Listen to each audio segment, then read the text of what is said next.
NBT నగర్లో 93,50,000తో నిర్మించిన మహిళా భవన్, 29,80,000 అంగన్వాడీ నూతన భవనానికి శంకుస్థాపన చేశారు మంత్రులు పొన్నం ప్రభాకర్, సీతక్క. ఈ కార్యక్రమంలో ఎమ్మెల్యే దానం నాగేందర్, ఎమ్మెల్యే గద్వాల విజయలక్ష్మి పాల్గొన్నారు.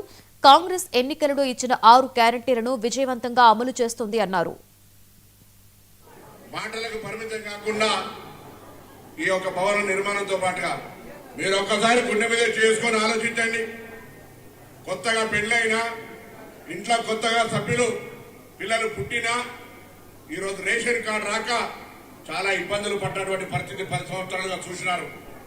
ఈ ప్రభుత్వ అధికారంలోకి వచ్చిన తర్వాత అందరికీ రేషన్ కార్డు ఇచ్చే విధంగా ఇవాళ కూడా అర్హత ఉన్న ఎవరికైనా రేషన్ కార్డు రాకపోతే ఇవాళ రేషన్ కార్డుల ప్రక్రియ నిరంతరం కొనసాగుతా ఉంది. రాష్ట్రం మొత్తం రేషన్ కార్డులు ఇస్తా ఉన్నాం. ఇక్కడ కూడా రేషన్ కార్డు ఎవరైనా రాని వాళ్ళు, అర్హత ఉన్న వాళ్ళు ఉంటే అప్లికేషన్ చేసుకోండి. రేషన్ కార్డు ఇచ్చే బాధ్యత ఈ ప్రభుత్వం ద్వారా మాట సందర్భంగా మనం చెప్తాను.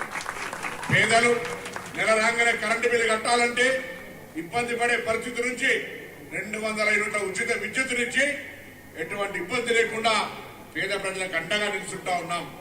దాంతో పాటుగా పెద్దలకు మాత్రమే పరిమితమై మాకెన్నడూ కూడా అవకాశం ఉంటుందో ఉండదో పండుగ పూట, పబ్బం పూట మరి 40 రూపాయలు 50 రూపాయలు ఉరికొచ్చుకునే సన్న బియ్యాన్ని ఇలా కిలోకు మనిషికి